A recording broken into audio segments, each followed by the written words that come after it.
Good evening everyone. I am Dr. Ruchi Gupta Burana, consulting gynecologist Divisha Mother and Child Clinic, practicing in Indore.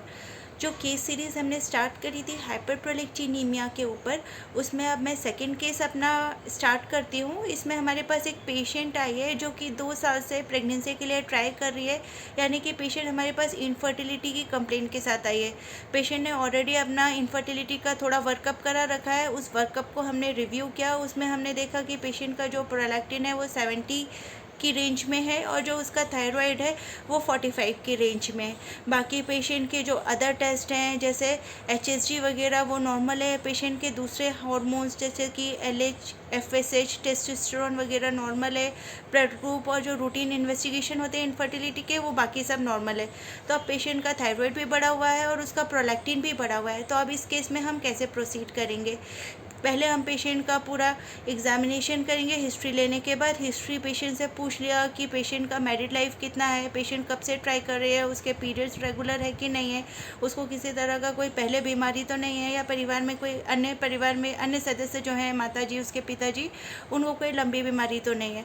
उसके बाद आती है patient के examination की बारी। पेशेंट का जनरल फिजिकल एग्जामिनेशन करेंगे।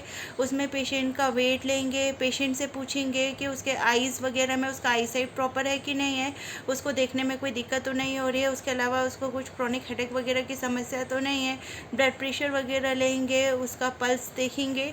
उसके बाद उसका गायनेकोलॉजिकल एग्जामिनेशन करेंगे, यूट्रस देख लेंगे, बायलेटरल एडनेक्सा देख लेंगे। पेशेंट का एक सोनोग्राफी भी करेंगे जिसमें हम देखेंगे कि जो ओवरीज हैं उसमें प्रॉपर अंडे बन रहे हैं कि नहीं बन रहे हैं। अब ये सब अगर नॉर्मल है तो फिर सिर्फ हमारे पास ये समस्या है कि पेशेंट का थायराइड बढ़ा हुआ है और पेशेंट का प्रोलैक्टिन बढ़ा हुआ है और वो कंसीव नहीं कर पा रही है। तो एज सुन एज पॉसिबल हम पेशेंट को थायराइड के लिए एल्ट्रोक्सिन मेडिकेशन स्टार्ट करेंगे डिपेंडिंग ऑन उसका जो लेवल है। जैसे 45 है तो पेशेंट का जो एल्ट्रोक्सिन है हम 100 से स्टार्ट करेंगे। उसके अलावा जो पेशेंट का प्रोलैक्टिन बढ़ा हुआ है उसके लिए हम पेशेंट को डोपामिन एगोनिस्ट पे स्टार्ट करेंगे। हम ब्रोमोक्रिप्टिन या कैपगोलिन, जो ड्रग हमारे जो कन्वीनियंट हो वो यूज़ कर सकते हैं। हमने पेशेंट को कैपगोलिन पे स्टार्ट कर दिया। कैपगोलिन का डोज हमने 0.5 mg ट्वाइस अ वीक रखा है। अब पेशेंट को हमने बोला है कि वो ये ड्रग्स स्टार्ट करे और 3 हफ्ते बाद हमसे आकर मिले। 3 हफ्ते बाद जब हम पेशेंट आएगा हमारे पास तो हम उसका थायराइड और प्रोलैक्टिन रिपीट कराएंगे देखने के लिए कि उसके जो कंडीशन है उसमें कुछ फ़ायदा है कि नहीं है, उसका TSH और प्रोलैक्टिन थोड़ा नॉर्मलाइज हुआ है कि नहीं हुआ है। अगर थोड़ा नॉर्मलाइज होता है तो डोज़ हम सेम रखेंगे, लेकिन अगर वैल्यू कम नहीं हो रही है तो हम अपना एल्ट्रोक्सिन का डोज़ और जो हमारा कैपगोलिन है उसका डोज़ इंक्रीज़ करेंगे। फिर पेशेंट को फर्दर जो है हम रिव्यू के लिए 3 से 4 हफ्ते में बुलाएंगे। अब जो हम ये ड्रग दे रहे हैं इससे जो पेशेंट है उसकी स्पॉन्टेनियस ओवुलेशन स्टार्ट हो जाएगा और पेशेंट के कंसीव करने का या उसके प्रेग्नेंट होने का प्रोबेबिलिटी काफ़ी बढ़ जाएगा। ये ड्रग्स हम पेशेंट को कंटिन्यू रखेंगे। अब मान लीजिए पेशेंट ये ड्रग्स के साथ प्रेग्नेंट हो जाती है तो अब हमें क्या करना है?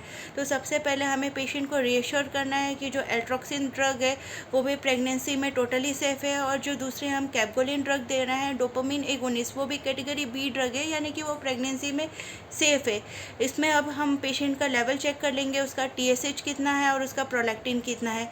अगर दोनों के लेवल ऑलमोस्ट नॉर्मल तक पहुँच चुके हैं तो थायराइड तो प्रेगनेंसी में थ्रू आउट कंटिन्यू करेगा, लेकिन हम चाहें तो कैपगोलिन को हम विड्रॉ कर सकते हैं। पेशेंट को हमें ये बात बतानी पड़ेगी कि 3% चांसेस है कि वापस से उसका प्रोलैक्टिन बढ़ सकता है प्रेगनेंसी में भी, और उसके कारण पेशेंट सिम्टोमेटिक हो सकता है। पेशेंट को अगर कुछ सिम्टम्स आए जैसे कि पेशेंट को हेडेक हो या उसको विजन में कुछ डिफ़िकल्टी आए, देखने में कुछ समस्या है, तो उसे हमारे पास रिपोर्ट करना रहेगा।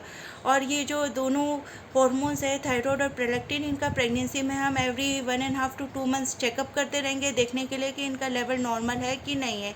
मोस्टली पेशेंट जो रहता है प्रेगनेंसी में ये जो दोनों हार्मोन्स है इनका लेवल थोड़ा हायर होने का पॉसिबिलिटी होता है, तो पेशेंट को बिल्कुल प्रॉपर फॉलोअप में रखना है और उसके लिए काफ़ी हमें विजिलेंट रहना है।